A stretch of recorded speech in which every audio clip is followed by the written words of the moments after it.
We have all used a lot of web pages, and what we have also observed is that these web pages are extremely interactive. When we move the mouse or click on something or type something or press a button, a lot of interactivity and interaction happens. So DOM events help us implement all these interactivities. So let us see how do we use DOM events in JavaScript. So what are events first? Events provide a dynamic interface to a web page. Events are hooked to elements in the DOM or the document object model. So given a DOM and there are elements to it, we can hook events to them. Events by default use bubbling propagation, that is upwards in the DOM from a child to a parent. So if in a div we have say a table and in the table we have a header, so an H4, so the event if it is generated at an H4 will bubble up from the child to the parent, which in this case would be table, then to the div and so on. Although a lot of events are generated, one can choose the events to handle. So as we will see, a lot of events are generated and it is our choice as the developer to choose which events we want to handle. This is done by adding appropriate event handler attributes to the concerned HTML elements, and JavaScript code is executed when the events are detected. So when the events are detected and generated, the JavaScript code attached to them is executed. What are some common events? So on key up, on key down, on key press, these are some of the common key events. So on key up, when the key is released after pressing in an element. On key down is generated when the key is pressed down, and on key press is generated when the key has been pressed down, which produces a character value. So modifier keys such as shift, caps lock, control, etc. do not produce a character and therefore have no key press event attached to them. Other common events are on click, so like a button, when we click on a button, on click. On focus, when an element has received focus. On blur, when an element has lost focus. On change, when the value of any element changes, so like in a text field or a drop down or anything, if the value changes. And on load, an element is loaded completely. So when an element is loaded completely, it generates an onload event. Then there are some more mouse events. So on mouse over, when mouse hovers over an element. On mouse out, when the mouse has left an element. And on mouse move, generated each time the mouse moves over an element. Let us see how to use these events. So here we have a simple page that we have defined. So wherein there is this H4 checking events, which is a title. There is a text field, there is a button, and there is a drop down. And the objective is that we will just define events and see what happens when the event is generated. So what we have defined is a lot of functions for the events, and in each function, as you can see, we are just doing a console.log. So we are printing the name of the event, the element, the ID of the element on which it was, and there is an event object that we always get in an event. So we are just printing that event object. Note that in this function, we are just defining the element as a parameter and not the event. The event is more like a global variable that we are using. So let us now start attaching the events. So say on the H4, the events we attach are, say, on click is equal to click, and we pass this, which is this element to it. So this is the element we have passed here. So this means the element on which this event was created. So that is what we have passed. Now let me run it for a moment and we can see it. So if I refresh it, and now on this H4, when I clicked, you can see I get on click element.id title1. Title1 was the ID for this H4, and the event, which is this mouse event, has been generated. So this happened on that click. Let's attach more events here. So we can do on mouse over and mouse over this, on mouse out. So when the mouse has left, and we will just call it, say, mouse out this. So these are some functions that we have defined and we are just using them here. So let's go ahead and test it again. So now I am on the mouse, I have not clicked on it, the mouse has come over, so I get the mouse over. Now see, if I take it away, the mouse has left it, so I get the mouse out and I could get the click. I can also attach another event here, on mouse move, mouse move this. Now mouse move is an event which will be generated very frequently, as we will see. So now I am here, and now as you can see, as I am moving the mouse, more and more events are generated because I am moving the mouse here. I take it out and the events stop getting generated. So this is the mouse move. So this was for the H4. Similarly, on the text field, let's define some events on the text field. So what are the events we would want to define on the text field? So the first one, which is different, is, say, let's say we define on change. So whenever the value of the text field has changed, this is the on change event. Let's define more events here. So on key down,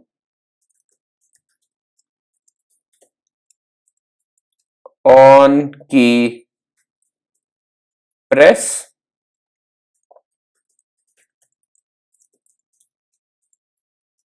on key up.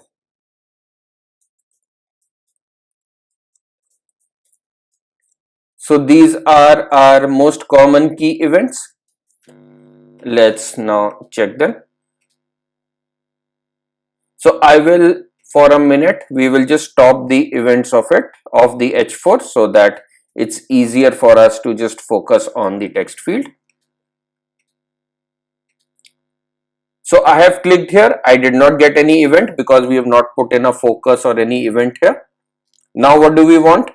If I press a key, say I press this, key press is not defined. So what did we have? Key up, key down, we have not defined a key press. So let me just define the key press event.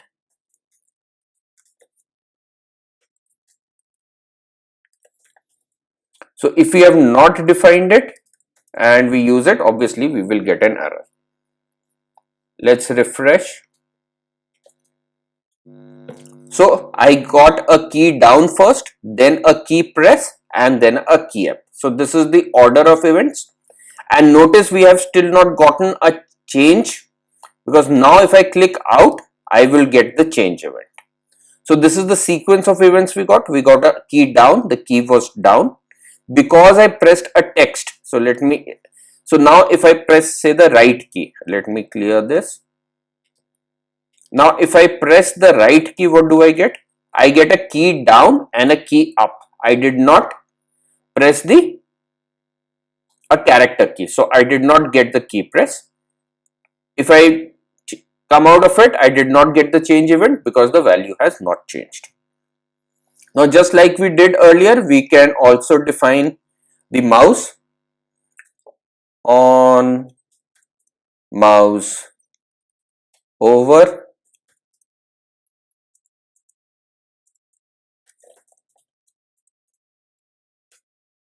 on mouse out,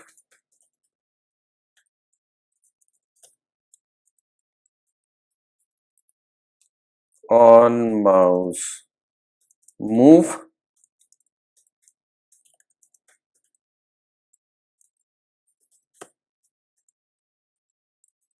let's see what do we get.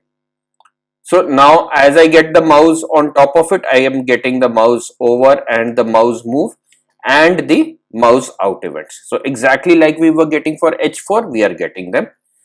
I'll just delete them. I'll just especially delete the mouse move because it generates a lot of events. Let's also check the focus events. So what are the focus events? So let's define more events. So on focus, so when this text field gets focus, so we have defined a function focus in this, and on blur is when the focus is lost. So we've defined a function focus out. Let's run these. So now when I click inside it, the focus has come in, so I get the focus in, and now if I click out, I get the focus out event also. Let me just move out the mouse events for a minute and refresh. So now when I click on it, I get the focus event. I have pressed a key, so I got the key down, key press, key up, and the A. And now when I click out, I get the on change and then the focus lost or the on blur event. So these are my focus events that I am getting here. Similarly, for a button, what are the events we typically define for a button? So for button, the events we will define are, most important one for a button is obviously clicked. So on click,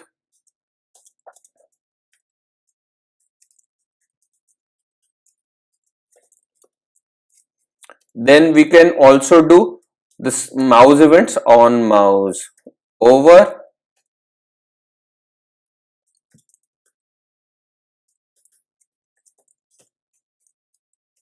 on mouse out,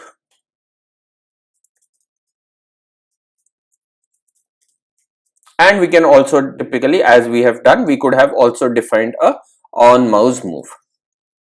Let's refresh it.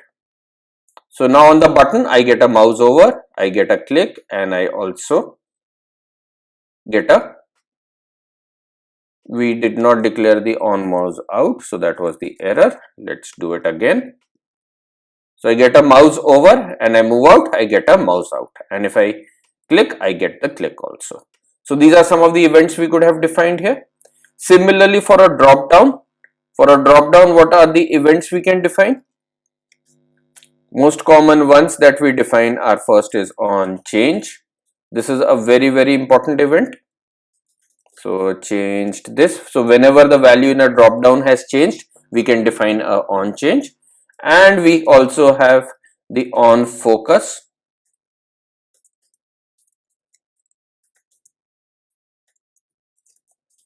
and the on blur when the drop down loses focus.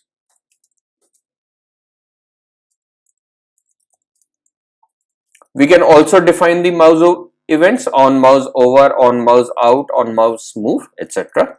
Let's test it. So here when I click on it, I get the on focus in. Changed is not defined, so this is on change is change, it is not changed, so that was the error. Let's test it again.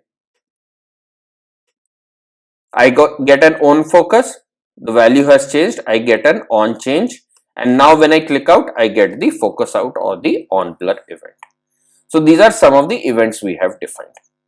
Another common thing that we typically do, so you have seen when we hover over something or we can get a color change or something to highlight it. So like on the button, we have the mouse over and the mouse out, and let's say we have the styles for a mouse style and a focus style which we want to link. So what we could have done on a mouse over, here we could have said element dot class name is equal to, and what was the name, mouse style. So when that mouse has come over and when the mouse moves out, we can just remove this class. Now if we run it, so on the button you can see the style has changed. So it's exactly what we could have defined in the CSS as hover, but here we have done it using our functions. If I copy this,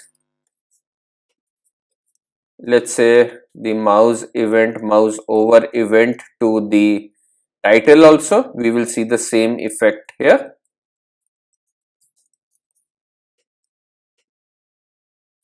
You can see it when the mouse comes over, we are getting the style change. So this is one thing we typically do. The other thing we can do is in the focus. So when the focus comes in, we can just say element dot class name, and let me put it as focus style. And similarly, when the focus goes out, we can move it out. So element dot class name is equal to empty string. Now where all have we defined the focus events? On the text field. So you can see the color has changed. When I click out, it has come out. So here in the drop down, again the color has changed, and when I click out, when the focus is lost, the color or the class has changed. So what we have seen here is a very basic definition of how to use it, how to define these events, and how to define an handler. And in some exercises and solved examples, we will look as to how to really use them. So let's look at a few exercises. In a text field, as text is typed, show it below the text field. Use different styles to show it depending on the length of the text. So what we really need to do, like we are showing here, there is a text field, and as I am typing it, you can see with each type, I can see it coming down here, it is depicted, and as depending upon the length of it, the styles are changing. So this is what we need to do. So what we have here is a text field, and what we need to do is, as on each key, we will change that one. So I can define an event here on key up. Whenever that key is pressed up, let's say a key up, this. Now in the script, let me define this function. So function key up on this element. And what should we do in this function? So whenever we are getting it, let's get the value. So we can say let txt is equal to element dot value, and we can, in this div id, in this div, we can just set the value. We can just say document dot get element by id d1, let's say let div equal to, and div dot inner html is equal to, let's say txt. Now if I run it, what do I get? And this should be my styles. So now as I start typing it, you can see I am getting the text. Now we need to apply styles. So how should we apply styles? So these are some styles we have defined. So I can also say div dot class name is equal to, let's say, if I make it say first c1. Now as I am typing it, we are getting that class. So now I can link it to the length. I can say if text dot length less than say 4, then this is the class name. Else if txt dot length is less than 8, then div dot class name is equal to c2, else div dot class name is equal to c3. Let's test it.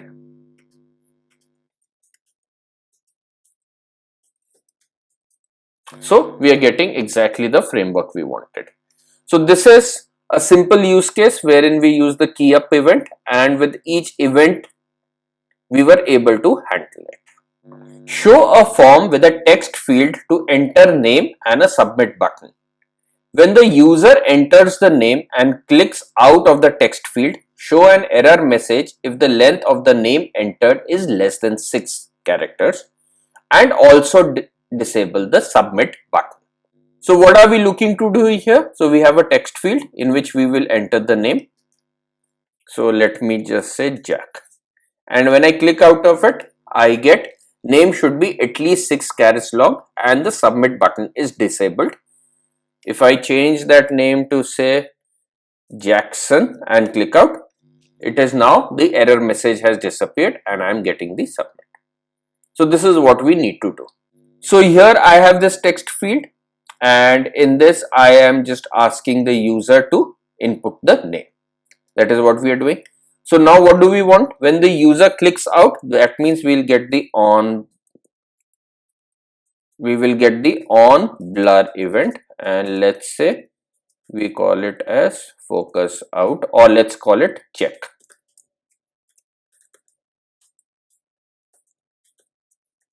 So this is what we want to implement.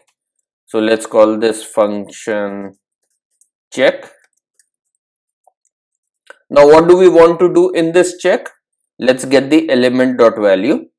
So we can either use the element or we could have used the ID here, whichever is fine. Let us just do it by the ID. So let me say let txt field is equal to document dot get element by ID, and what is the ID? txt1.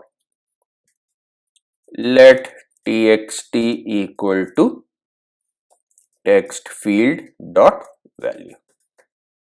Once we have gotten the value, we can say if txt dot length is less than 6. What do we need to do? If the length is less than 6, in this div id we will show an error message. So let's say we will say let err div is equal to document dot get element by id d1, err div dot inner html is equal to name should be at least 6 chars. That's the message we want to show, and let's set its style to be class name. We have defined a class error message. Just to highlight the error, let's put it here. Else, if this thing is not true, then what should we do? Let me just copy these. Inner HTML, we would want to set it to empty, and we don't want a class name. So this is what we should be doing. Let's go ahead and test it. So now if I say enter Jack, so I get this name should be at least 6 characters. Let's say I click on enter a name, say Edwards, and it is perfectly fine. We forgot to disable the submit button, so let's do that. So I can also say let button equal to document dot get element by id btn1 and btn dot disable is equal to true. Let's test it, and the button has been disabled. Similarly, in this case we should enable the button, so let me just put that. Disabled is false. We don't want to disable the button. Let's test it. If I click out, the button has also been disabled. For Edwards, the error message is not displayed, and I am clicking on the submit is clickable. So this is a very common way of doing form validations and giving users the input to say what errors are there in a form, and you would have seen it multiple times. Below a text field, the list of words starting with the text entered is shown. As the user types in the text field, update the list appropriately. So let's look at how do we do it. So here I have a text field and below it I have a list of words, and as I'm typing in it, the list of words is changing. So let's say if I type A, I'm getting only the list of words starting with A. Now if I say type C after it, I just get the list of words starting with C and so on. And I'm also getting the count of words. If I do a delete, you can see I'm getting the whole list. I could have. So this is the objective that we want to do. So let us see how do we do it. So what we have here is the list of words. So list const names is the list of words, or let me call it words. And here is the text field, and this is the div in which we want to show it. So let me first attach an event on key up. So whenever the user has typed something, update list. And I can pass this, although I really don't need it. Let's define this function, update list. It takes the element. So let's get the value of the text. So I can just get it from the element. So I can say let text equal to lm.value. Now once I've gotten the value, I just need to filter words. So I can say const list1 is equal to words dot filter, and what do I want filter as? Function, let's say w1 word, return w1 dot starts with txt. So I want those which start with txt.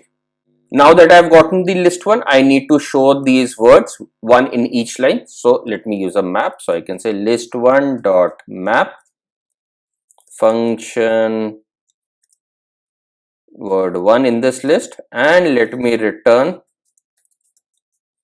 w1 plus a, let's put a break after it, so it will move to the next line. And let's say we call it const arr1. Now that we have gotten it, what can we show it? We can just use this as an HTML and put it in the div1. So I can just say let div1 equal to document dot get element by id. And what was the id of the div1? It's d1. And I can say d1 dot inner html is equal to arr1 dot join, and let's test it.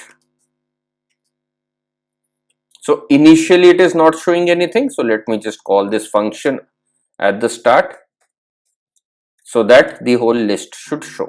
Let's try it. And we are getting an error here, cannot read property value of undefined at line 12. So at line 12 we did lm.value. So why is it giving this error? So it's giving this error because we are using this function also here.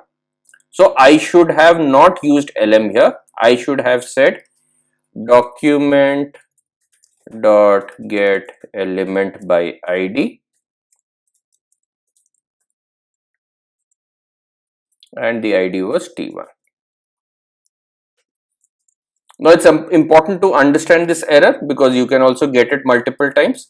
So if this was generated from this event, if this function call was getting from this event, we would have gotten this element and it would have worked.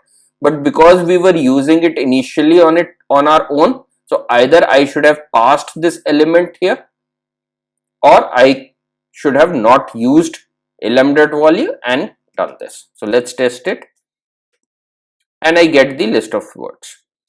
The other way I could have done it, as I said, I could have passed this as a parameter here and just said lm.value.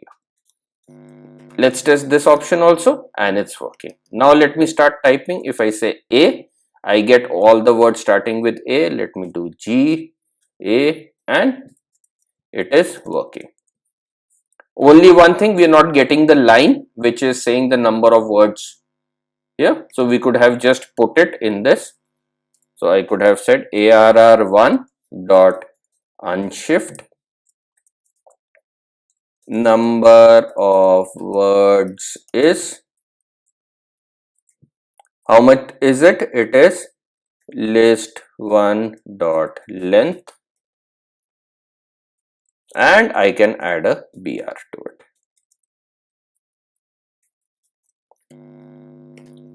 Let me test it. So I get number of words is 18, perfect. And it is now working perfectly fine. Let's look at the next exercise. To select the payment option, the user is initially shown a drop down with the basic payment types. As the user selects an option, show another drop down corresponding to the option chosen by the user. So what do we want here? So initially a drop down is shown to the user with the payment options, and say if I select credit card, now based on this selection another drop down has appeared wherein the options for the credit card are shown. So I can say I click select Amex. If I change my payment option to say net banking, I get a different set of options depending upon that net banking was chosen. So I could have chosen this, or if I chose a wallet, again this is changing and I get a different set of options. So this is what we need to implement. So here we have this array payment options which has the type, which are credit card, net banking and wallet as we saw, and the providers, the list of providers for each one of them. And we also have this function make dd, which makes a drop down given the id data, which is an array, which is a simple array of values, selected value and value on top. So let us use this to solve our objective. So what do we need to do? The first thing we need to show is the first drop down. So let's do that. So function show payment options. Now what should we do here? We will just make this drop down and show it. So let's just make it. So let dd1 is equal to make dd function. Let's give it the id dd1. We need to give it the data. So what should be the data? It should be an array having these options: credit card, net banking and wallet. So let's create that. So let ARR1 is equal to, or it should be a const because it's an array, payment options dot map function p1. And what should we return here? We should just return p1 dot type. So we will, if we return this, we will get a array having just these values. So I can pass that as the array. What is the selected value? There is no selected value. And value on top, what do we want? Select payment method.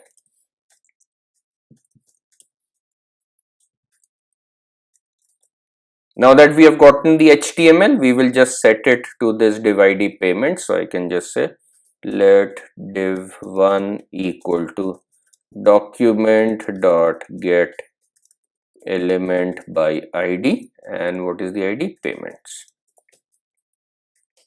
Div1 dot inner HTML is equal to dd1. Let's test it. Should we save it and then test it again? It did not show anything. Why? Because we have not called this function so far. So let me just call it here.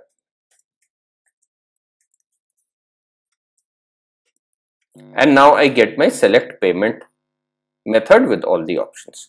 Now we want to attach an on change. So whenever a change happens here, we should be able to get an event. So because my drop down is getting generated here, let me add another field, on change function. And here in this select, we can say if on change function, if this is not equal to say an empty string, then what do? We can say ddhtml is equal to and in this we will just add a on change is equal to, and what is the function we want to call? This on change function.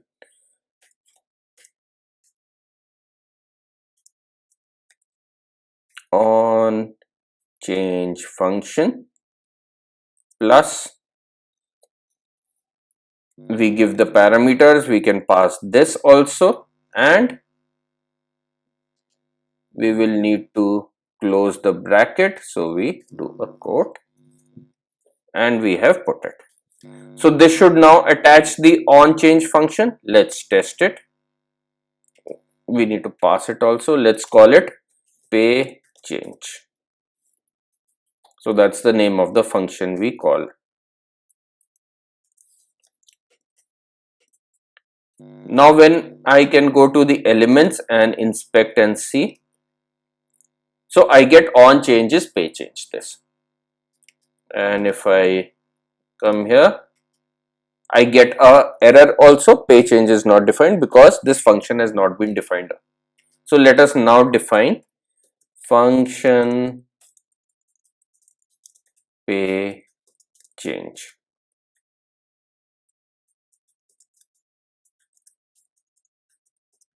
And it gets an element as input.